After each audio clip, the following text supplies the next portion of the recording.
Hey, what's up, guys? This is Jay from Riding the Pine. I think most of you probably follow my Twitter or Instagram or TikTok. Well, probably not my TikTok because that's barely up.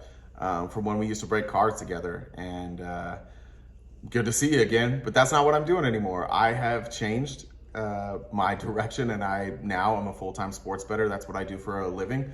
I'm not trying to sell you guys anything. I just wanted to throw out my 5 picks every day. It's kind of fun for me to track. I also think that there's a lot of people online that want to sell you their picks and they don't know what the fuck they're talking about because nobody knows what the fuck they're talking about. So this isn't a scenario where I think I know more about sports than you. Most of the people listening to this probably watch more sports than I do, probably know more and could pick games. Like if you're saying like who's going to win a game, you guys would probably pick the games better than I would.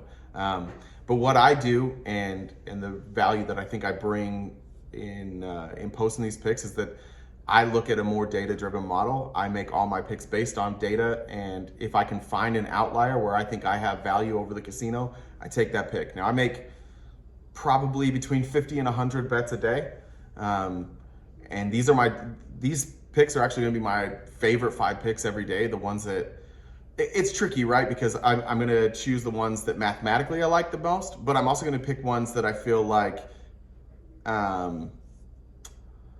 have the most value in terms of return for you guys. So there might be sometimes picks where I'm taking a massive favorite that might be minus 270, 280. I don't want to throw that out there because most people don't want to bet $270 to win 100. I don't want to do that. I hate when I actually really don't like it when I find value in that direction. So they're all going to be pretty sensible, I'm going to try and find underdogs for you and value that's closer to minus 110 to 120. I'm not looking for like huge favorites, but these are my top 5 bets for today. And I already screwed up. Yesterday I posted picks. You can go back and you can check them. They're on my Twitter. You can see the timelines. We went 4-1 on those picks, including a plus 210 hockey underdog, the Blue Jackets.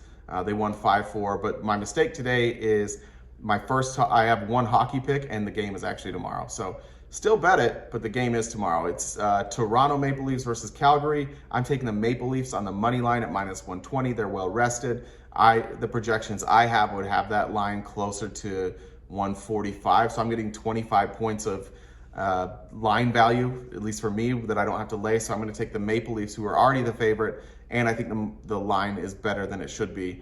My next pick is in the NBA. I'm going to take the Timberwolves over the Kings. Holy shit, what are the Kings doing? They just dumped Tyrese Halliburton for Sabonis. Now I just heard that in part of that trade, maybe that wasn't part of that trade.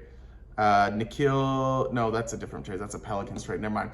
Anyways, they're dumping Tyrese Halliburton, who's a young stud on a rookie contract, for Sabonis.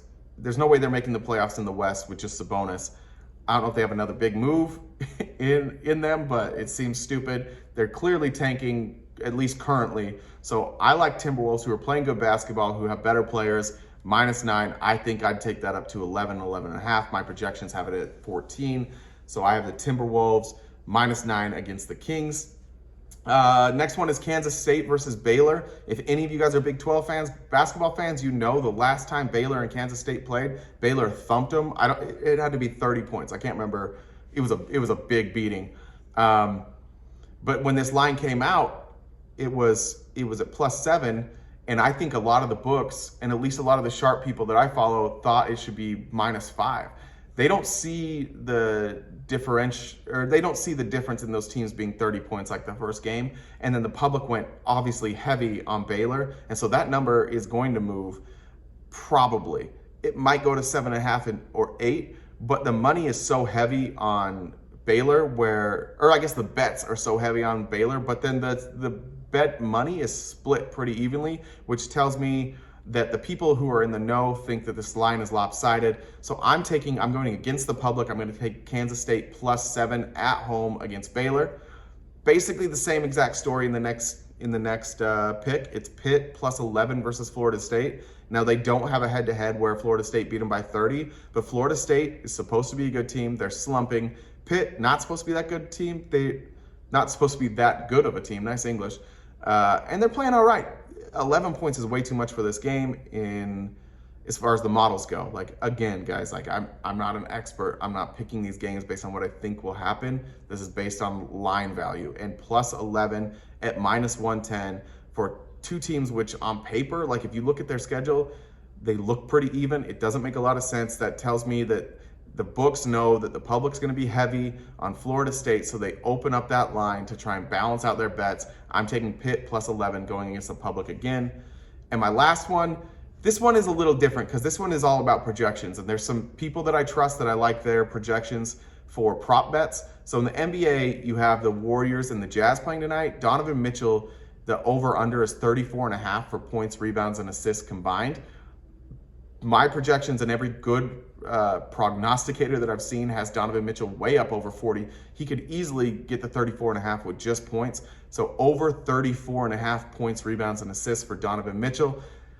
Let me know how these work for you guys. If you win, comment. If you lose, report me, I guess. I don't know. Or you can comment. I don't really care. I'd like to talk to any of you anyways. If you have questions about how I get some of this information, my DMs are open. Again, I'm not trying to create some sort of paid subscription. I love what I do for work. It's really fun for me. And I like the opportunity to share at least some bets that I think are good that maybe just save you some time. It's not like I'm a genius. You guys could figure all this shit out yourself, but I do it full time. So I don't have to worry about a job that keeps me from finding value. This is my full-time job. Happy to give it to you guys. And look forward to talking to you in the future. See ya.